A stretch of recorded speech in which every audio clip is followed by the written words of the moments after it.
Lived informatics is a term that characterizes the use of personal tracking to benefit a user's health and well-being. While people have been tracking their health for centuries through diaries and written trackers, technology has made the concept of self-tracking much more accessible to the average person. Because of the time we spend on our phones, we gravitate towards the accessibility of apps. Furthermore, with the use of notifications, it's easier for us to remember to use the applications to self-track our health conditions.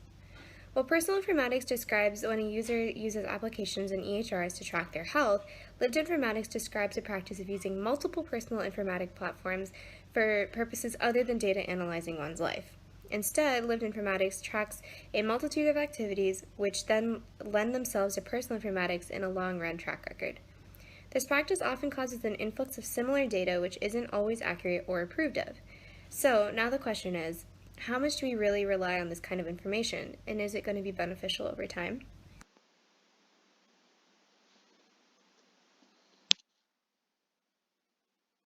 The Rooksby study focused on 22 participants that fell into one of three categories. The first being people that used a pedometer or activity tracker, second being people that had used pedometers or activity trackers in the past, and the third being people that would like to borrow or use a pedometer or activity tracker. These participants were then interviewed and asked a series of questions to clarify and explain their usage and potential usage of trackers. The participants were also very diverse. With an even split between men and women, the participants came from varying backgrounds and locations as well.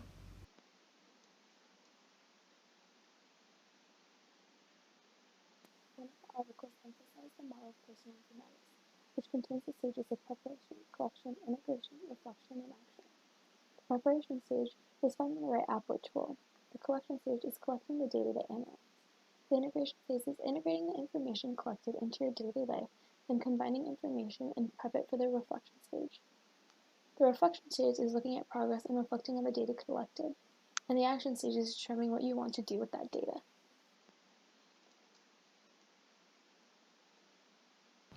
According to the study, people use different kinds of technology for the trackers such as physical device, apps, Excel game, and web apps. Also, they use the trackers to track various activities including walking, physical exercise, food and drink, weight and size, sleep, or nothing. And while some people use trackers every time to record everything they do, some just use it once a day. It depends on people how often they use the trackers. Also, very few people use the trackers for more than a few months. People buy new trackers or switch to new ones based on the branding, accessibility, new technology, physicality, and so on. I also have an experience using the tracking device. I have a Galaxy smartwatch and I got this at the Verizon store because they had promotion. The smartwatch had built-in pedometer and sleep tracking apps, which I used for a few months. It was actually useful because it visualized the data with numbers, and I consciously tried to walk more and sleep enough time. But I stopped using it now. I had to charge the phone at least once a day, but I kept forgetting to charge it. I don't use the watch as much as I use the phone, so I felt it's not really necessary to wear it every day. Then I became lazy and just stopped using it. Like this, people buy and use trackers for different purposes.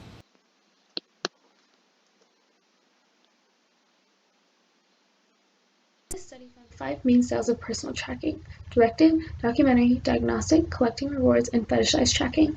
The directive style of personal tracking is associated with achieving goals.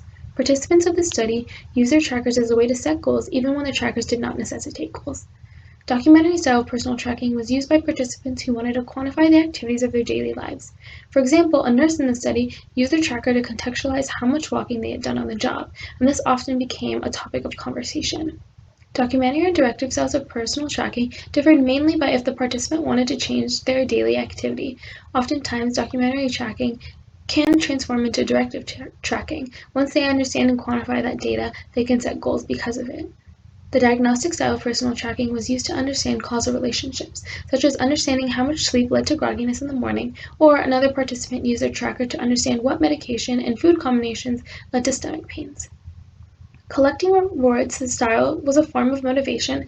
Many trackers allowed for interactions with other users, in turn allowing for competition.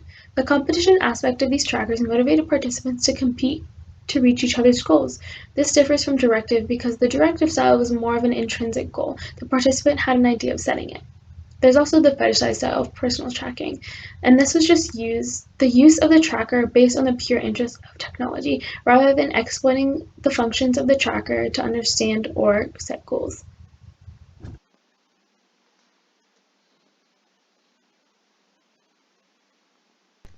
What was observed in the study was that many participants used a variety of trackers, often using different trackers to document or quantify different aspects of life. Many participants also had a form of integration where two trackers would track the same thing and they would have to sync the two apps. This variation was heavily dependent on the accuracy of the tracker, and preferences were readily apparent in users. This preference could also be due to the ease of the interface. Some trackers might be easier to navigate than others, and also have a better documentation of data and better accuracy.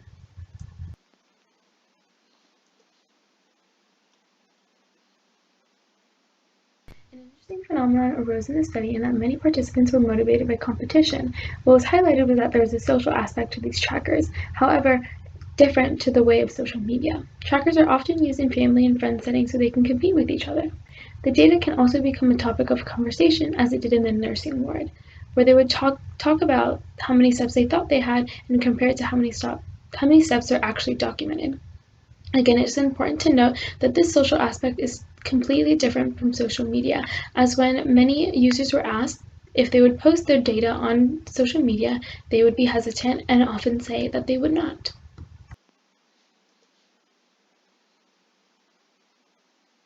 Lived informatics, as mentioned earlier by Megan, is a more specific form of personal informatics.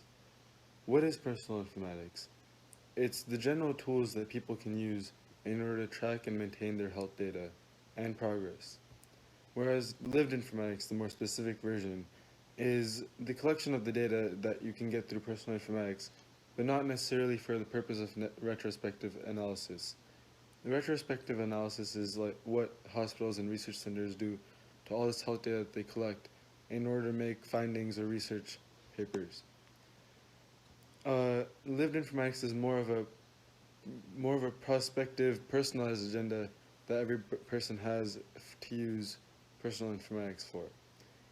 Many people start using tracking devices merely for the excitement of seeing themselves improve day to day, or in order to accomplish set goals. Say you have a marathon, say you want to count your calories, say you want to look at your food intake, see your heart rate.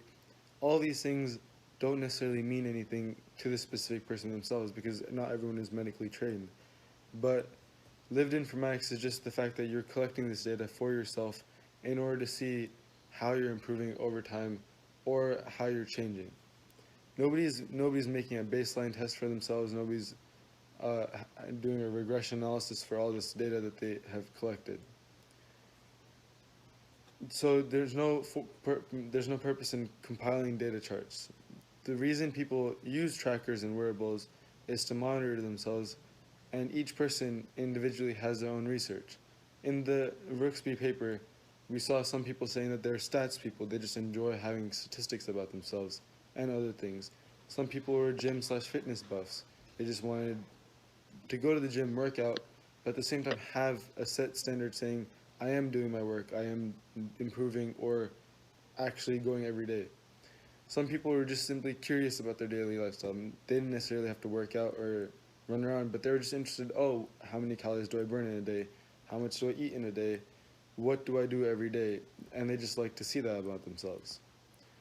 But the main point is that personal informatics isn't just used to collect data and study it, but in the form of lived informatics, it is used as a goal setter, a personal motivator for lived activities.